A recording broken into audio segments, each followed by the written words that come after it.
Hello दोस्तों, फिर से हम आ चुके हैं एक नए वीडियो लेकर। तो स्वागत है आप सभी को आपका अपना यूट्यूब चैनल OVS टीवी में। तो फाइनली दोस्तों खेसारी भैया का एक और सॉन्ग का टीचर फाइनली आ चुका है।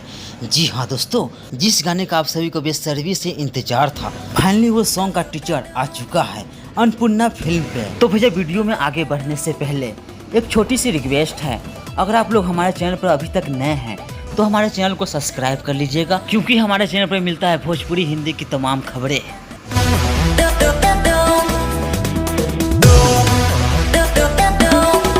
तो फाइनली दोस्तों ये गाना बहुत ही जबरदस्त होने वाला है। तो भैया आप सभी को जानकारी के लिए मैं बता दूं, इस गाने का टाइटल कुछ इस तरह है, बिगड़ जाई का।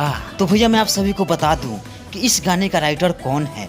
जी हाँ दोस्तों, अखिलेश कश्यप जी, जो कि बहुत ही धमाकेदार सॉन्ग लिखते हैं और इस गाने को गाए हैं हमारे खेसारी भैया और साथ में सेल्फी राज। तो भैया आप सभी का इंतजार की घड़ी अब लगभग खत्म होने ही वाली है, क्योंकि भैया इस गाने का फुल वीडियो कल सुबह 6 बजे आप सभी को देखने और सुनने को मिल जाएगा अन्नपूर्णा फिल्म पे। तो भैया बात कर लेते हैं इस गाने की कैरेक्टर रोल की। तो खेसारी भैया के साथ प्रिंस शालिनी बहुत दिनों के बाद नजर आने वाले हैं। तो भैया ये गाना बहुत ही ज़्यादा बवाल लेवल का होने वाला है। कल सुबह 6 बजे ये गाना आप सभी को देखने और सुनने को मिल जाएगा। उम्मीद करता हूँ कि ये अपडेट आप सभी को अच्छी लगी हो। तो मिलते हैं न्यू वीडियो न्यू टॉपिक के साथ, तब तक के लिए गुड बाय।